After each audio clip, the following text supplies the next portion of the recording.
Hi, everyone. We're so glad you're joining us for Why Not Consider Education After High School, a 2020 vision for future possibilities. Hey, everyone. My name is Max Starnes and I am a Lynn University graduate. I am a photographer and a videographer based out of Orlando. Hey, everybody. We're so glad you're joining us virtually. We sure wish we could be together with you live, but that will be next year, we hope. In the meantime, I'm Linda Starnes. I'm Emily and Max Starnes' mom, first of all. And I'm also a person that has had a lot of lived experience as a parent. I'm also a special educator back in a former life.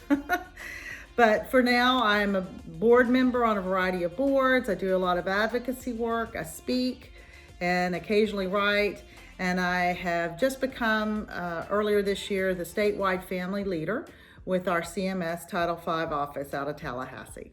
Hello, everybody. My name is Emily Starnes Bridges, and I'm joining you all virtually today from sunny Ventura County, California. I have my Bachelor's of Arts in Psychology from the University of Tennessee, which I earned in 2015, a Master of Public Health from the University of Georgia, which I earned in 2019, some call center and customer service experience from the pharmaceutical industry, and on top of all that, I have lived experience as a self-advocate on the autism spectrum who also happens to have Soto syndrome. And I am a Florida Partners in Policymaking graduate, a graduate from the Disability In program, and an emerging leader with the Association of University Centers on Disabilities, also known as AUCD. And while I may be living in Ventura County, California, away from you all at the Family Cafe, I have much love and respect for anybody involved with the Family Cafe's conference, including conference attendees. So thank you very much for your time today, and I hope you enjoy our presentation. Here's the written information we just chatted about in our intro videos.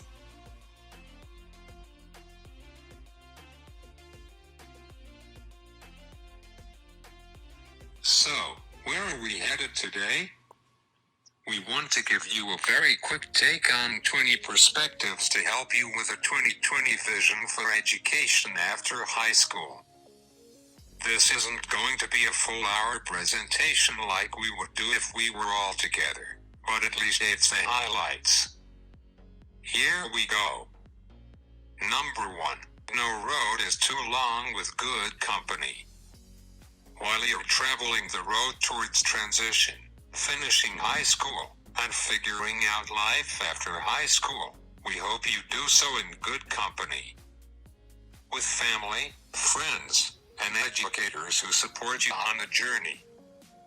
Number 2, it's never too early to start building your hopes and dreams for the future and developing transition skills, and it's never too late to just start planning now, today.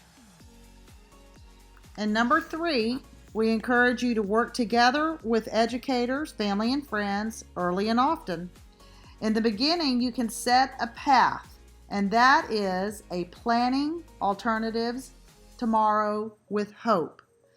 This is something that's an actual setup for planning as a group that's person-centered with the student in mind, and it's a future planning activity.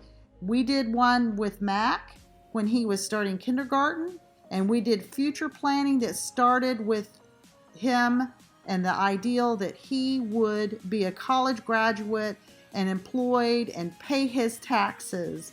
But yet he was in kindergarten and a young man with 100 pounds of equipment and a nurse that went to school with him every day. We just had high hopes and expectations. We also had a very inclusive mindset that he would be as fully included as possible in all the activities of life, including his educational life. We wanted him to gain, once 21st skills came into being, those 21st century skills, because it's a new world of employment out there.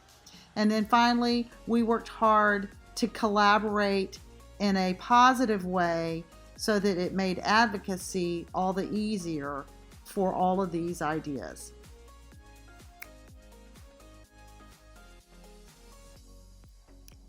And here we were at the start of our family of 4. Emily was a toddler in inclusive preschool, and Mac was receiving early intervention services as well as, you can imagine, many, many medical services. But we didn't let that stop our joy and our dreams and our hopes and our desires for our children. And as time went on, we made sure that people had those same high hopes and very high expectations for them and with them. And in the end, Emily and Mac had those own same hopes and expectations as well.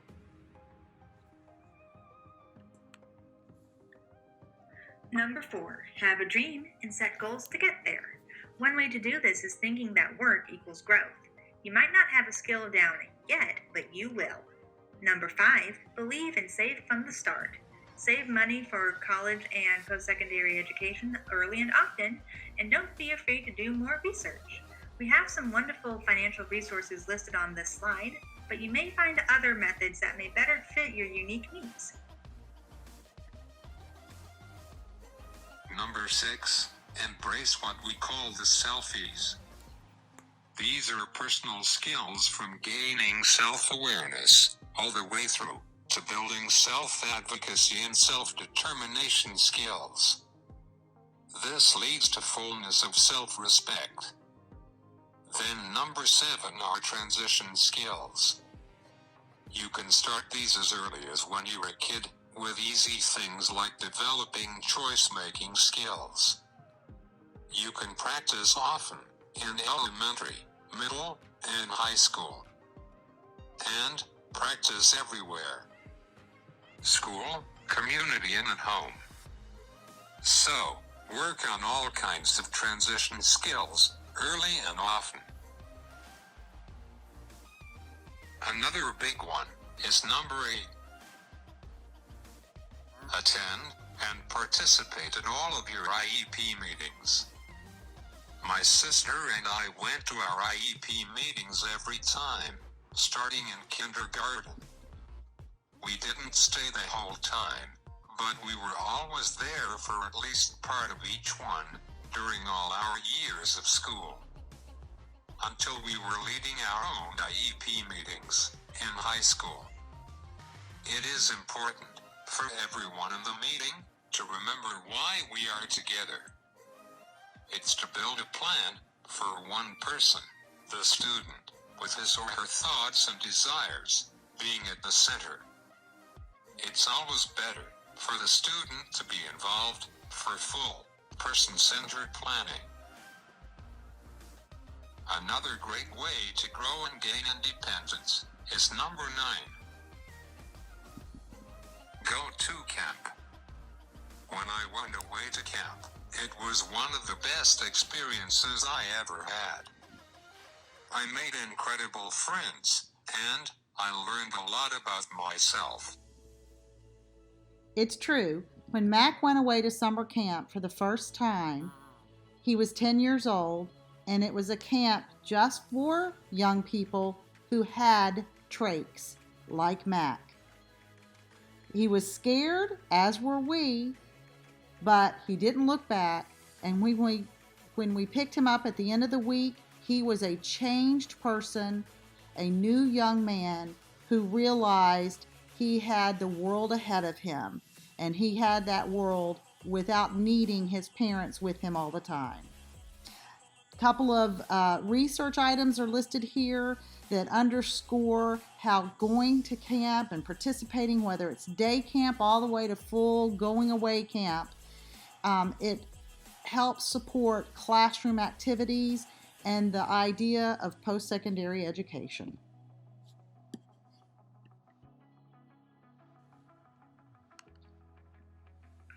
Number 10, find your groups and build experiences, or start a new group and experience. This includes clubs, sports, activities and teams, and volunteerism. Not only are they great hobbies and connection sources, but they also let you develop on your advocacy and self-determination skills. Number 11, transition plans and post-secondary ed. Transitions begin at the beginning, like with everything else. Practice what you learn when you move to a new school, start a new school term, or even when you change classes on your school schedule. This brings us to point number 12, career readiness and awareness goals. These can be strong, measurable goals that you have on your transition IEP. It could be ideas such as the student will participate in volunteerism both semesters of junior year. The student will participate in career exploration activities such as job shadowing or an unpaid internship. The student will describe a desirable career, research that career, and list steps for preparing for this type of work.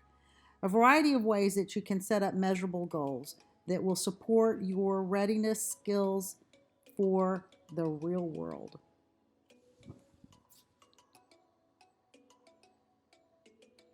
But it's perspective number 13, which underscores that the transition, post-secondary education, and career goals have to be accomplished by the student.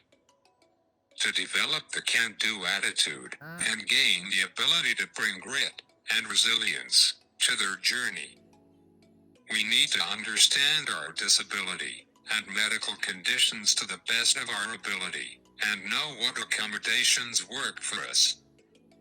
We need to know our strengths and use our strengths on realistic, yet high expectations to reach our goals.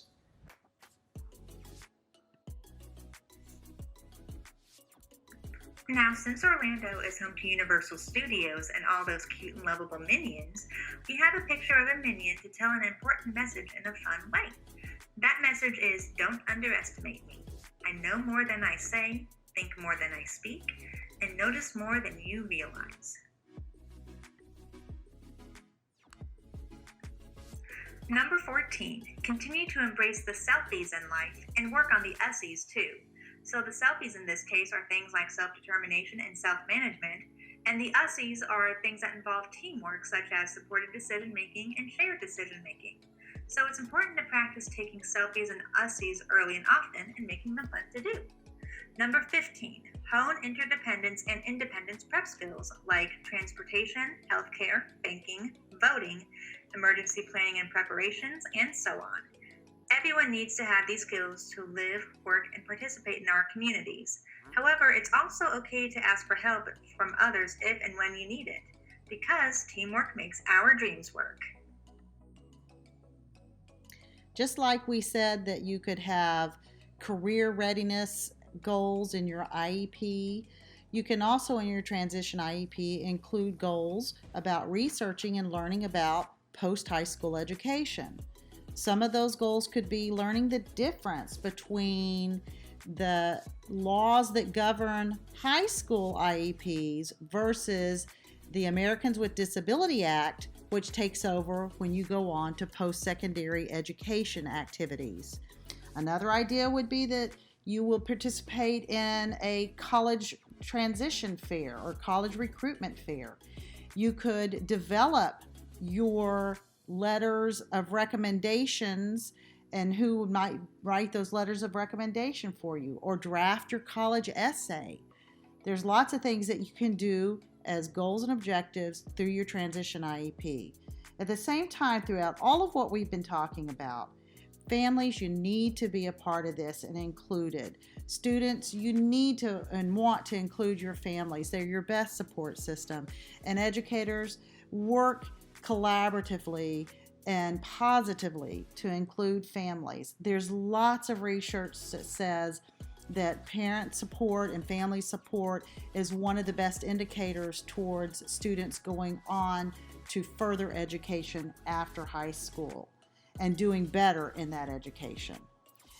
Finally, all of what we've been talking about with number 18, review, repeat, and continue on.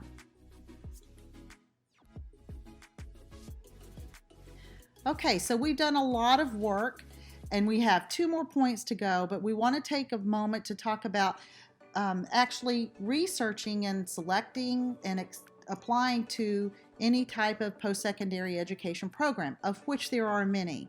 There is no best program. U.S. News and World Report doesn't do an overview of the best places to go if you have a disability. It's up to you to research and make a decision. Do you want to go to a full 4-year university, a community college for a 2-year program? Do you want to go to a large public institution or maybe a smaller private one? Are you more interested in a vocational school or tech school? Maybe you just want to get a short certification. There's lots of places to go and lots of considerations. No matter what, be sure you visit the Office of Disability Services wherever you head to see what kinds of supports they offer. Also, there's something called the University Centers for Excellence in Developmental Disability. They are centers that are at the University of South Florida or the University of Miami. That makes them a little bit more disability friendly in a lot of ways. Also, places that offer a disability studies coursework might be a little bit more friendly to those students with disabilities. There's lots of wraparound services. Lynn University has strong wraparound services within their system. There's also what's called the College Living Experience or College Internship Program, and Evolve College. All three offer wraparound to support the students. Then TIPSID programs are our transition and post-secondary education programs for students with intellectual disabilities. If you go to the Florida Consortium on Inclusive Higher Ed, you can learn lots more about those programs that are across our whole state. Finally, there's 2 great resources, Think College and Heath Resources. Those are the strongest national resources for learning more. Here is the list of resources we used in the past to help us in our journey to independence and post-secondary education. Just Google them.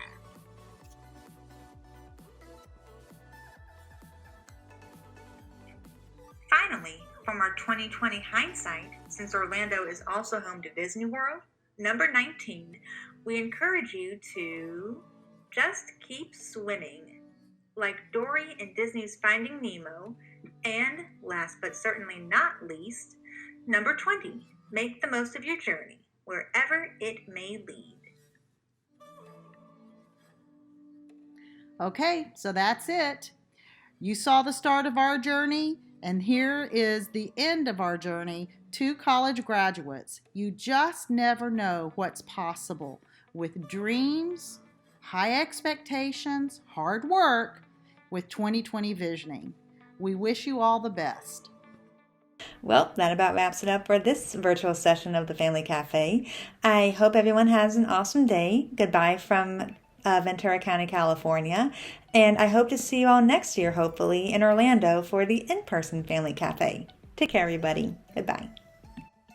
Thank you for viewing our video on transitioning to post-secondary education. It means a lot to us. Have a very safe summer and year. Hey guys, thanks a lot for being here. We enjoyed putting this together as a family. We miss our daughter in California, but hopefully we'll all be together live next year. We'd love to do the very full presentation. We have lots more to share. Hope to see you then. In the meantime, take care. Get in touch if we have further questions.